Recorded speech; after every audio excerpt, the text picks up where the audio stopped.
अस्सलाम वालेकुम first year बेटे, ओपन योर फिजिक्स बुक। कल के लेक्चर में हमने अपना चैप्टर कंप्लीट कर लिया था before going to new chapter. जब मैंने चैप्टर आपका कल वाले लेक्चर में कंप्लीट करवाया था, उसके एंड पे मैंने आपको एक असाइनमेंट दी थी छोटी सी, कि एक क्वेश्चन है, आपने इसका आंसर खुद फाइंड आउट करके आना है। जिन बच्चों ने फाइंड आउट किया है वेरी गुड, और जिन्होंने नहीं किया गलत बात है। आप लोग कोशिश किया करें बेटे उसको फाइंड आउट करने की कि इसका क्या रीज़न है। और जिन बच्चों ने आंसर फाइंड आउट किया है वो अपना आंसर अब मेरे आंसर के साथ टैली करें कि उनका यही आंसर है या कोई और है। क्वेश्चन आपका था कि प्लैनेट जो हैं वो सन के इर्द गिर्द जो है वो रिवॉल्व करते हैं, ठीक है। और जो डिस्टेंस है प्लैनेट का फ्रॉम सन जो है वो क्या रहता है बेटे, कांस्टेंट नहीं रहता। जिस तरह जो है प्लैनेट जो है वो सन के नियर होता रहता है, उसकी ऑर्बिटल वेलोसिटी जो है वो इंक्रीज होती रहती है ऑटोमेटिकली। वो क्यों इंक्रीज होती है, आपने इस वाई का आंसर देना था, वाई इट इंक्रीजेज, ठीक है। तो बेटे मैंने ये जो हम क्या इस मतलब इस क्वेश्चन में क्या आपने बताना है कि जब भी कोई प्लैनेट बेटे वो near to the surface of the sun आता है, उसकी ऑर्बिटल वेलोसिटी इंक्रीज होगी। क्यों होगी? Due to stronger gravitational pull of the sun. पहली चीज, दो तीन चीजें हैं इसमें। पहला जो मेन चीज है वो क्या है कि ग्रेविटेशनल पुल जो सन का होता है उसकी वजह से प्लैनेट की जो ऑर्बिटल वेलोसिटी है वो क्या होती है, इंक्रीज होती है। तो जितना वो उसके करीब जाएगा उतना ही ग्रेविटेशनल पुल जो सन का है वो क्या होगा, स्ट्रांग होगा। जब वो और करीब जाएगा तो और ग्रेविटेशनल पुल और स्ट्रांग हो जाएगा। ग्रेविटेशनल पुल जितना स्ट्रांग होता जाता है उतनी ही ऑर्बिटल वेलोसिटी जो है वो क्या होती जाएगी, इंक्रीज होती जाएगी। सेकंड चीज क्या है, और इसी तरह इसका वाइस वर्सा, यानी कि अगर वो उसके अवे जाएगा तो ग्रेविटेशनल पुल जो है वो क्या हो जाएगा, वो वीक हो जाएगा, और जो ऑर्बिटल उसकी जो है वेलोसिटी है बेटे वो भी डिक्रीज हो जाएगी। ये तो एक रीजन था। दूसरा रीजन इसका क्या है, दूसरा इसका मेन रीजन क्या है जो अभी हमने पढ़ा है, that is law of conservation of momentum, angular momentum. यानी कि जो ऑर्बिटल वेलोसिटी इंक्रीज हो रही है जिस तरह वो सन के नियर जाता है, वो क्यों इंक्रीज होती है, due to conservation of angular momentum, ठीक है। एंगुलर मोमेंटम क्या होगा, जैसे जैसे प्लैनेट बेटे क्लोज होगा टूवर्ड द सेंटर, ग्रेविटेशनल जो फोर्स है वो भी इंक्रीज होगी, वेलोसिटी इंक्रीज होगी। और ये सारा फिनोमेना जो है ये क्यों होता है, due to conservation of gravitational moment जो है ये फिनोमेना सारा का सारा जो है ये होगा। और जिस तरह वो आगे जाते जाएंगे प्लैनेट्स, तो ये हमेशा इंक्रीज होगी ऑर्बिटल वेलोसिटी। जिस तरह वो जो है वहां से अवे जाते रहेंगे, और तो आपके पास ग्रेविटेशनल एनर्जी जो है वो भी डिक्रीज हो जाएगी, और जो ऑर्बिटल वेलोसिटी है वो भी बेटे डिक्रीज हो जाएगी। दो चीज़ों की वजह से ये हो रही थी। दोनों पॉइंट्स मैंने आपको बता दिए। पहला पॉइंट क्या था, ग्रेविटेशनल पुल ऑफ द सन, और सेकेंड क्या चीज़ थी, एंगुलर मोमेंटम। अब हम बेटे अपने नेक्स्ट चैप्टर की तरफ चलेंगे। नेक्स्ट चैप्टर नंबर 4 आज हम स्टार्ट करेंगे। चैप्टर नंबर 4 आप लोगों का है वर्क, एनर्जी एंड पावर, ठीक है। ये आज हम स्टार्ट करेंगे। वेरी इजी चैप्टर है, बहुत आसान है, ठीक है। वही तकरीबन 9th क्लास में 10th क्लास में भी आप बार बार वर्क, एनर्जी एंड पावर जो है वो पढ़ के आए हैं, वही है। बस सिर्फ और सिर्फ क्या हो गया, यहाँ पे फर्स्ट ईयर में आके उसकी एक्सप्लेनेशन जो है वो फर्दर इंक्रीज हो जाती है, ज़्यादा हो जाती है, ठीक है। Let's start with the reading, then इंशाल्लाह साथ साथ हम इसको जो है वो कवर करते जाएंगे। Work is often thought in terms of physical or mental effort. In physics, however, the term work involves two things, that is force and the displacement. We shall begin with the simple situation in which work is done by a constant force. Work done by a constant force. पहला topic आपका है 4.1. Let us consider an object which is being pulled by a constant force F. The force displaces the object through the displacement D in the direction of the force. In such a case, W work is defined as the product of the magnitude of the force and the magnitude of the displacement. This can be written as W is equals to F into D. Equation 4.1 shows that if displacement is 0, no work is done even if the force is applied. For example, pushing on a wall may tire your muscle, but work does not happen. Your work is 0. The force applied on the body may not always be in the direction of the force as shown in figure 2.1. If the force makes an angle theta with the displacement d, The work done is equal to the product of the component of force along the direction of the displacement and magnitude of displacement. Then W is equals to F cos theta D, यानी कि F D cos theta. W is equals to F dot D. The unit of work is joule. 1 joule is equals to 1 Newton meter. When a constant force acts through a distance D, the event can be plotted on a simple graph. The distance is normally plotted along x-axis and the force along y-axis. As the force does not vary in this case, the graph will be horizontal straight line. If the constant force F and the displacement D are in the same direction, the work done is FD. Clearly shaded area आपकी इधर diagram में दिया हुआ है बेटे. The area under force displacement curve can be taken as to represent the work done by the constant force. In this case, the force F is not direction of displacement. The graph is plotted between F cos theta and D. From the definition of work, we conclude, we find out work is a scalar quantity. If theta is less than 90, work is done and it is said to be positive work. If theta is equals to 90, no work is done. If theta is greater than 90, the work is said to be negative. SI unit of work is Newton meter, that is known as joule. हमने क्या पढ़ा बेटे? हमने पढ़ा work. What is work? Work क्या चीज़ है कि कोई भी बॉडी जिसके ऊपर अगर मैं फोर्स अप्लाई करूंगी और वो कुछ डिस्टेंस कवर करेगी तो मैं क्या कहूँगी कि यहाँ पे क्या हुआ? वर्क डन हुआ है. ठीक है, तो हम इसको इस तरह राइट कर सकते हैं, इसकी स्टेटमेंट इस तरह कर सकते हैं कि the product of magnitude of force and the magnitude of displacement is known as work. यानी कि वर्क को हम कैसे डिफाइन करेंगे? W is equals to F dot D. F क्या चीज़ है बेटे? फोर्स है. D क्या चीज़ है? डिस्प्लेसमेंट है. अगर आप देखो मैं बोल रही हूँ इस टाइम, ठीक है, आपको एग्जांपल दूँ, मैं इस टाइम बोल रही हूँ, मेरी फोर्स लग रही है, मुझे एनर्जी जो है वो मैं यूज़ कर रही हूँ टू स्पीक, लेकिन यहाँ पे क्या हो रहा है? वर्क नहीं हो रहा. क्योंकि मैं अपनी पोजीशन जो है वो चेंज नहीं कर रही, मेरे अंदर डिस्प्लेसमेंट प्रोड्यूस नहीं हो रही. तो जब तक किसी भी चीज़ में कोई डिस्प्लेसमेंट प्रोड्यूस नहीं होती, अब जितनी भी फोर्स वहाँ पे अप्लाई कर लो तो हम क्या कहेंगे कि वर्क डन जो है वो नहीं हो रहा.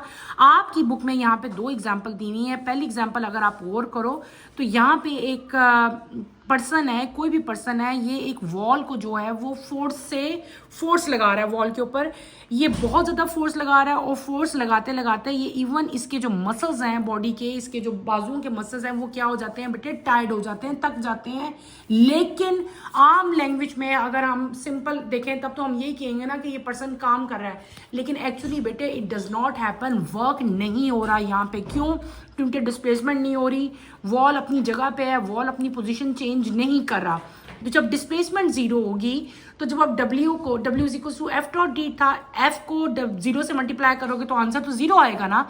इसका मतलब है जब डिस्प्लेसमेंट प्रोड्यूस नहीं होती तो हम क्या कहेंगे कि वर्क डन यहाँ पे क्या हुआ? 0 हुआ, या कोई वर्क डन यहाँ पे हुआ ही नहीं. इसी तरह अगर आप लोग दूसरी अगर देखो, यहाँ पे एक पर्सन कोई भी आपका मटेरियल है, सपोज वो क्या कर रहा है कि उस मटेरियल को वो अपनी तरफ को जो है बेटे वो पुश कर रहा है. ठीक है, अपनी तरफ को जब उसने उस मटेरियल को अपनी तरफ, उसकी डिस्प्लेसमेंट है, डायरेक्शन है, पूरी फोर्स के साथ अपनी तरफ उस बॉक्स को लेके जा रहा है. ठीक है, ये आपको जो सेकंड एग्जांपल है. ठीक है, अब क्या होगा? ये बॉक्स यहाँ से मूव करता करता आगे आता जाएगा, यानी कि ये क्या हो रहा है? यहाँ पे डिस्प्लेसमेंट प्रोड्यूस हो रही है. और वो डिस्प्लेसमेंट कैसे प्रोड्यूस हो रही है? वो फोर्स लगा रहा है, फोर्स भी प्रोड्यूस हुई, डिस्प्लेसमेंट भी कवर हुई. ठीक है, तो इस केस में हम लोग क्या कहेंगे कि वर्क डन हुआ है, क्योंकि फोर्स भी और डिस्प्लेसमेंट भी यहाँ पे हुई है. सपोज ये मेरे हाथ में एक पेंसिल है बेटे, ये पेंसिल यहाँ पे पड़ी है, इस पेंसिल को मैंने उठा के फोर्स लगाई ना, एक फोर्स से मैं इसको पकड़ के यहाँ पे ले आई. अब इस पेंसिल की पोजीशन चेंज हो गई है, डिस्प्लेसमेंट इसमें प्रोड्यूस हुई है और एक फोर्स से इसने अपनी पोजीशन चेंज किया है. तो मैं क्या कहूँगी? यहाँ पे एक वर्क डन हुआ है.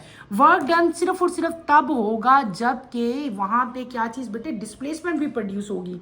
अगर डिस्प्लेसमेंट प्रोड्यूस नहीं होती तो वर्क डन जो है वो क्या हो जाएगा? 0 हो जाएगा. इन शॉर्ट ये कि कोई भी बॉडी जो है फोर्स के साथ जब अपनी डायरेक्शन को चेंज करती है, अपनी पोजीशन को चेंज करेगी, तो हम क्या कहेंगे कि वर्क डन जो है वो हुआ है। अगर डायरेक्शन चेंज नहीं होती, डिस्प्लेसमेंट उसमें नहीं प्रोड्यूस होती, तो हम क्या कहेंगे, वर्क डन यहाँ पे क्या है, work done is equal to 0। Work done को हम लोग किस तरह राइट करते हैं, अभी मैंने बताया W is equal to FD, और इसके साथ क्या आएगा, कॉस थीटा आएगा, और ये क्या है, ये स्केलर क्वांटिटी है, इसीलिए हम यहाँ पे डॉट लगाएंगे, यानी कि डॉट प्रोडक्ट है, F डॉट डी आएगा। F बेटे, F का यूनिट क्या होता है, न्यूटन होता है। D डिस्प्लेसमेंट का यूनिट क्या होता है, मीटर होता है, तो इसका यूनिट क्या होता है, न्यूटन मीटर, और न्यूटन मीटर को कंबाइनली हम लोग क्या कहते हैं, जूल। तो वर्क का यूनिट क्या होगा, वर्क का यूनिट जो होगा बेटे जूल होगा।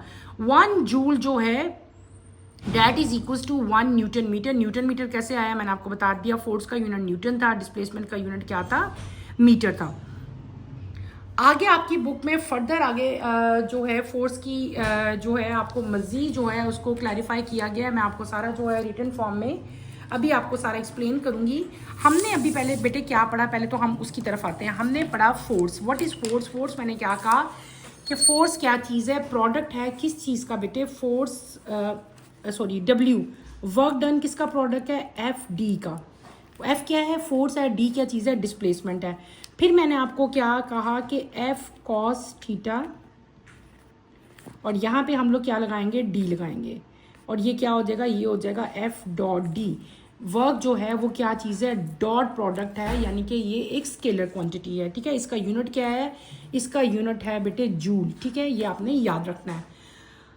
अब आप सपोज करो, देखो हम लोग ग्राफिकली इसको देखेंगे अब, ठीक है। ग्राफिकली क्या है कि अगर किसी भी ऑब्जेक्ट पे कोई भी कांस्टेंट फोर्स जो है वो अप्लाई हो रही है, ठीक है, डिस्टेंस है D है, तो उसका ग्राफ जो है वो हम किस तरह प्लॉट करेंगे।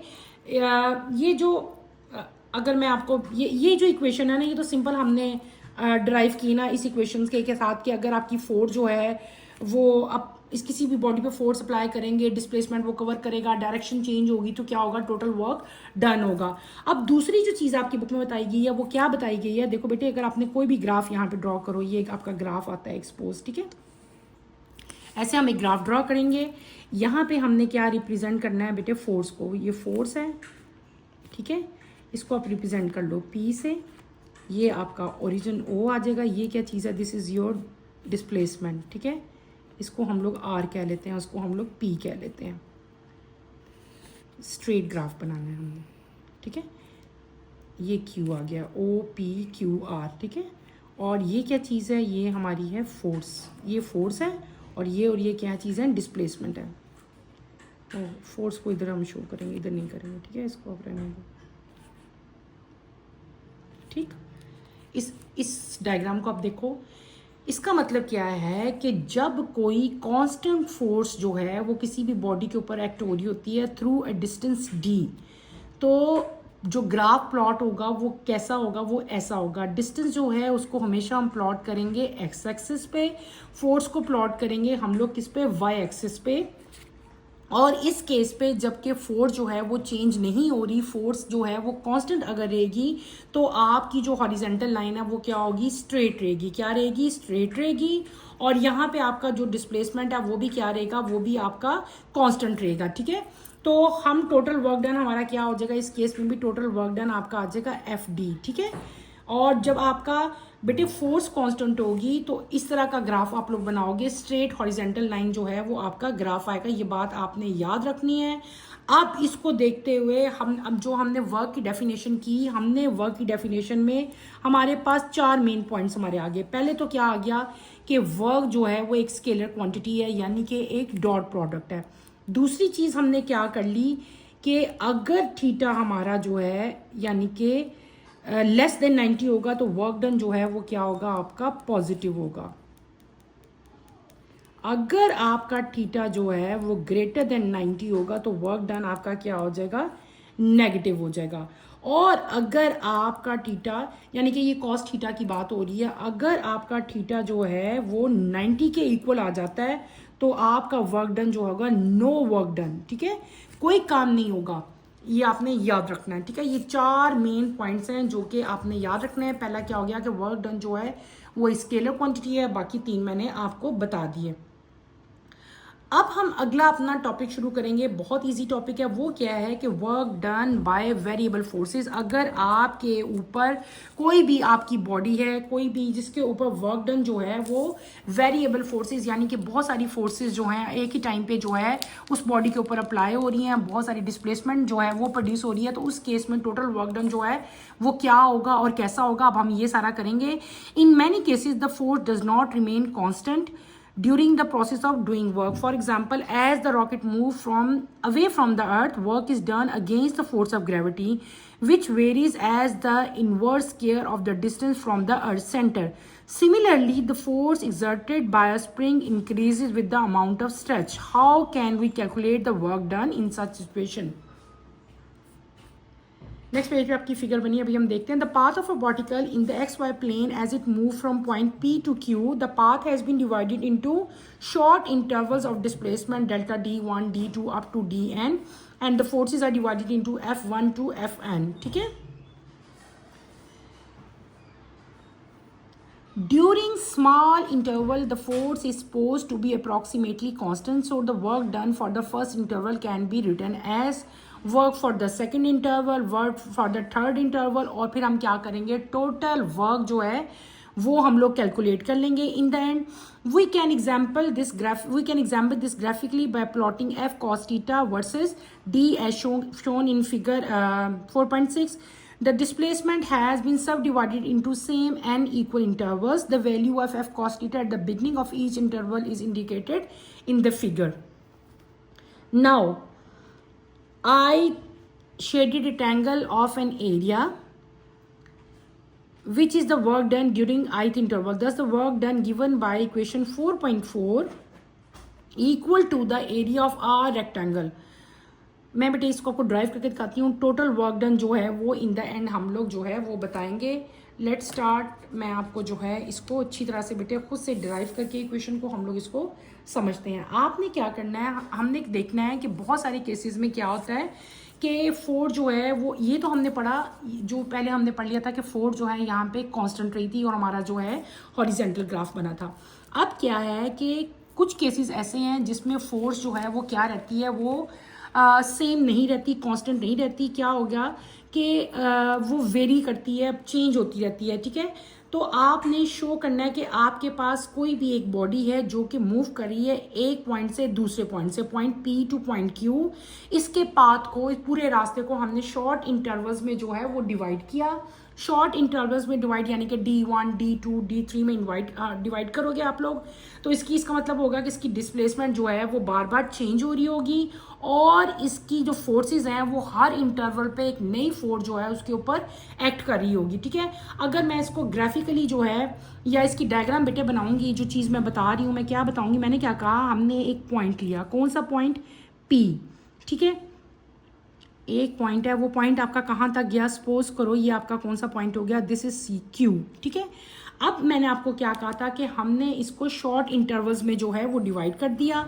जब मैंने इसको शॉर्ट इंटरवल्स में डिवाइड किया तो हमने क्या कर दिया, डिफरेंट टाइप की डिस्प्लेसमेंट बना दी। यहाँ पे हमने क्या कह दिया, डेल्टा D1, इसको हमने क्या कह दिया, डेल्टा T2, और ऐसे जाते जाते अप टू डेल्टा DN हम मूव करते गए। हर पॉइंट पे बेटे क्या हुआ कि फोर्स जो है वो चेंज होती गई। ठीक है, यहाँ पे एंगल बनेगा थीटा, यहाँ पे भी एंगल बनेगा, यहाँ पे भी एंगल जो है बनेगा। ये कौन सी फोर्स होगी, F1, ये कौन सी होगी, F2, और ये कौन सी हो जाएगी, F3। ठीक है, ये हो रहा है, ऐसी आपकी डायग्राम बन रही है। ठीक है, अब क्या होगा, यहाँ पे इसका मतलब है कि फोर्सेस भी चेंज हो रही है, बार बार वेरी कर रही है, डिस्प्लेसमेंट भी वेरी कर रहा है, तो वर्क डन भी यहाँ पे जो है काफ़ी डिफरेंट होगा हर दफ़ा। एक वर्क डन को हम ऐसे लिख लेंगे कि डेल्टा W जो है बेटे आपका क्या आ जाएगा, delta W1 is equal to F1 dot delta D1, जिसको हम लोग कैसे लिख लेंगे, F1 cos theta delta D1। ठीक है, इसको हम लोग ऐसे राइट कर लेंगे। इसी तरह अगर ये तो वर्क डन हो गया फर्स्ट इंटरवल पे, अगर आप लोगों ने वर्क डन फाइंड करना है सेकंड इंटरवल पे, तो आप लोग कैसे करोगे, F2 dot delta D2 is equal to F2 cos theta 2 delta D2। बेटे हम लोग जो ऐसे सेकेंड वर्क इसी तरह करते करते हम लोग क्या कर लेंगे, हम लोग करेंगे अपना वर्क डन जो है अप टू WN तक, ठीक है ना, इन्फिनिट पॉइंट तक हम वर्क डन कर लेंगे। अब ये वर्क डन तो बहुत मतलब जिस तरह इंटरवल्स चेंज हो रहे हैं वर्क डन भी चेंज हो रहा है। अगर आपने टोटल वर्क डन फाइंड करना हो तो आप कौन सी इक्वेशन यूज करोगे, आप यहाँ पे लिखोगे W total TOTAL is equals to summation, यहाँ पे हम समेशन लिखेंगे बेटे, ये इक्वेशन आप लोग बार बार कर रहे हो, I इज इक्वल्स टू 1, यहाँ पे मैं क्या लिखूंगी FI cos theta I delta DI, ठीक है, समझ आ गई, यानी कि टोटल अगर हम इनका करेंगे। ओके, अब ये जो हमारी फोर्स आई है F cos थीटा, अगर हमने इसको ग्राफिकली रिप्रेजेंट करना है तो बेटे मैं कैसे करूँगी, ये देखो हम एक ग्राफ ड्रॉ करेंगे, ग्राफिकल रिप्रेजेंटेशन इसी इक्वेशन की हम लोग कर रहे हैं। ये क्या है, this is your x axis, ये कौन सा है, ये आपका है वाई एक्सिस।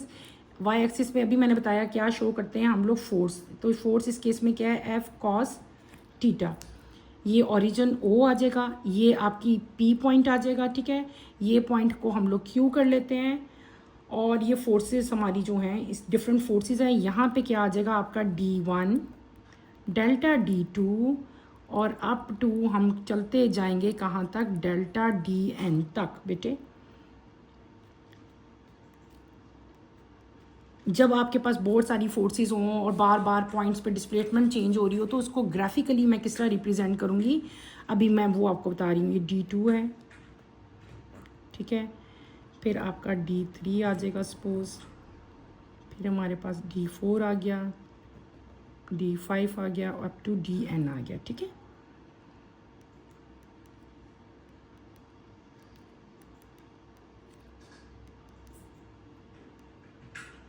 ऐसे आपने ग्राफ ड्रॉ कर लिया, आपका जो ग्राफ बनेगा वो क्या होगा, वो स्ट्रेट नहीं होगा बल्कि वो कर्व ग्राफ बन जाएगा। ये क्या होगा, this is F1 cos theta, ये क्या हो जाएगा FI cos थीटा I, और ये भी क्या होगा FN cos थीटा N, यानी कि I to N।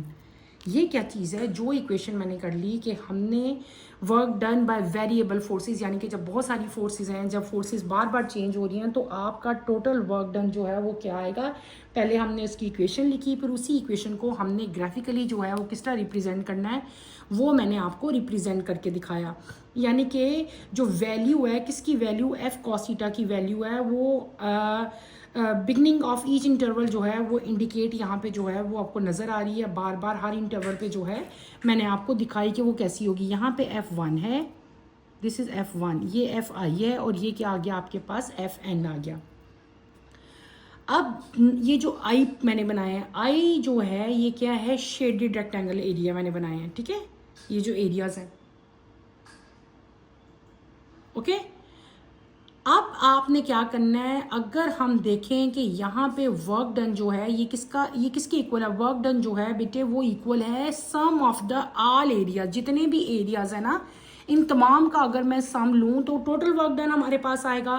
तो टोटल वर्क डन को हम लोग किस तरह राइट करेंगे, जिस तरह मैंने आपको, अगर सिंपल हमने यहाँ पे ये लिखा था ना, अगर डिस्प्लेसमेंट भी यहाँ पे अगर मैंने शो करनी हो तो तब मैं टोटल वर्क डन कैसे लिखूंगी, यहाँ पे आप लिखोगे total is equals to LIMIT, देखो डेल्टा D यानी कि डिस्प्लेसमेंट भी मैंने यहाँ पे शो कर दी, तो ये बाकी इक्वेशन आपकी वैसे ही आएगी, summation N I is equals to 1, फिर आपका क्या आ जाएगा बेटे FI